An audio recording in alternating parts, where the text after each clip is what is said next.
Still have a bit of an advantage. Yeah, don't forget it's still wet offline. Shedden will get up the inside comfortably here, as will Plato. Yeah, Plato follows through. Take me through a typical BTC race day. Well, you already know the answer to that. You've done one. Yeah, but you're more experienced at them, so as an old dog, what is it like? Well, I try and do as little as I can. No, but seriously, the Saturday, we obviously know, actually I'm probably better off speaking with these people. Saturday we have a test session, we have two 40-minute test sessions. And the purpose of that is to try and iron out all the problems with the car, to set it up. To make sure that when qualifying comes around on Saturday afternoon, we've got the car in the quickest possible setup, which will then put us in the best possible position, assuming we get pole position for the first of the 3 races on the Sunday. As the year goes on, you'll see that one of the difficulties is wherever you're lying in the championship, you end up taking that success ballast into qualifying. Yeah. So that makes putting the thing at the sharp end of the grid even harder than normal.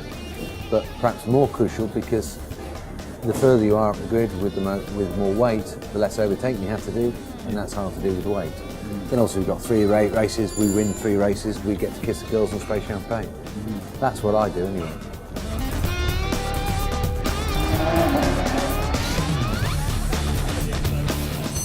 How do you develop a strategy to deal with the weight penalties and inverted grid?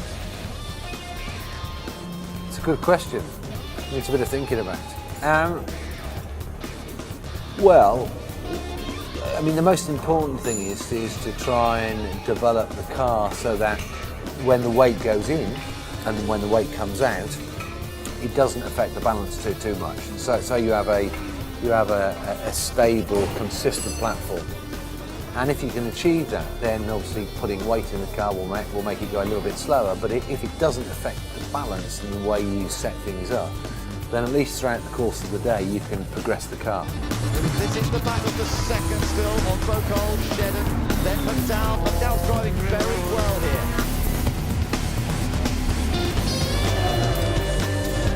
So what would you say to a touring car fan going to his first ever race meeting at the BTCC? I think the most important thing as a first-time fan is to go and have a look round. You know, our paddocks are open. We're not locked away like Formula 1 drivers, but just go and get stuck in. You know, it's a great day out. Other than touring cars, there's 6 or 7 other formulas on in the day. Take a camera.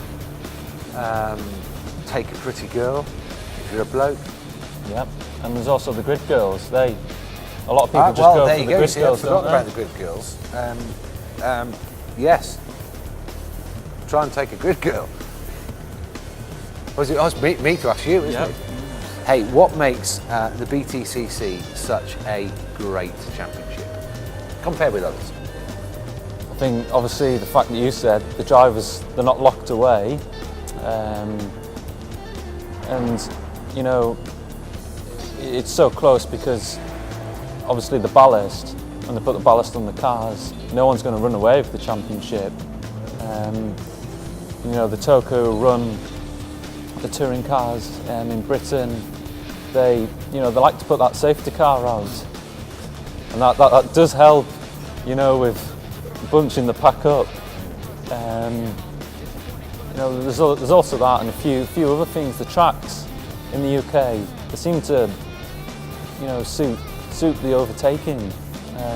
Whereas in a lot of the other championships, like WTCC, they're a lot longer and faster and sweeping bends. You don't get as bigger braking zones.